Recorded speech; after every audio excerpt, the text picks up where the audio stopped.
তো আমাদের কাছে খবর হলো যে কোনো এসডিএম নাকি বলেছেন যে ধরুন 12টা টেবিল যদি হয় 12 জন যেমন থাকবে, আবার এক্সট্রা নাকি 12 জন, এবং এটা তো একটা ক্রাউড হবে। প্রত্যেক পার্টি যদি এক্সট্রা থাকে তাহলে প্রিমিসেসের মধ্যে একটা ক্রাউড তৈরি হবে, এবং সেখানেও কিন্তু একটা সমস্যা তৈরি হবে, এবং এটা অতীতে কখনো হয়েছে বলে আমাদের জানা নেই। এই দৃষ্টান্ত আছে বলে আমাদেরও মনে হয় না। আমরা এটা সম্পর্কে বলেছি প্রিভিয়াস ইলেকশনগুলোতে, বিধানসভা, পার্লামেন্ট বা লোকাল সেলফ গভর্নমেন্টের যে ইলেকশনগুলো হয়েছে, সেই ইলেকশনগুলোতে যে ব্যবস্থা নেওয়া হয়েছে সেই অনুযায়ী বিষয়টা যাতে করা হয় আমরা আমাদের দৃষ্টিতে, উনি বলেছেন বিষয় দেখবেন। আরেকটা বিষয় এসছে যেটা জেনারেলি আমরা দেখেছি যে ধরুন বিধানসভা নির্বাচন সংশ্লিষ্ট বিধানসভা এলাকা থেকে দিতে পারে কাউন্টিং এজেন্ট।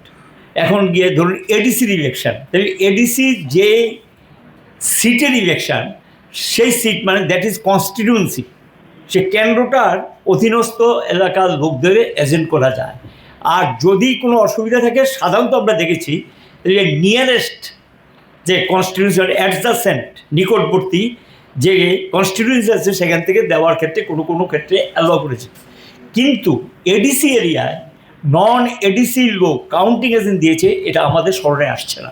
তো এবার কোনো একজন এসডিএম বলেছেন নন এডিসি এরিয়ার লোক কাউন্টিং এজেন্ট হিসেবে এডিসি এলাকায় যেতে পারবে। আমরা এটা নিয়ে বলেছি এটা দেখুন, এবং নিশ্চয়ই অতীতে যে পদ্ধতি নিয়মগুলো মেনে চলা হয়েছে সেই পদ্ধতির নিয়মগুলো যাতে অনুসরণ করা হয়, এমন কোনো পরিবেশ তৈরি করা উচিত হবে না হলের ভিতরে যাতে সেখানে গিয়ে কোনো মানে অপ্রীতিকর ঘটনা তৈরি হয়। এবং কোনো কোনো ক্ষেত্রে আমরা দেখেছি সাধারণ অল্প ভোটের ব্যবধানে যখন জয় পরাজয় নির্ধারিত হয়, সেই সময় হলের ভিতরে আমরা লক্ষ্য করেছি অতীতে যে বিষয়গুলি কিছু কিছু ঘটনা সেখানে সংঘটিত, এই জাতীয় ঘটনাগুলো অনভিপ্রেত, এটা হওয়া উচিত না।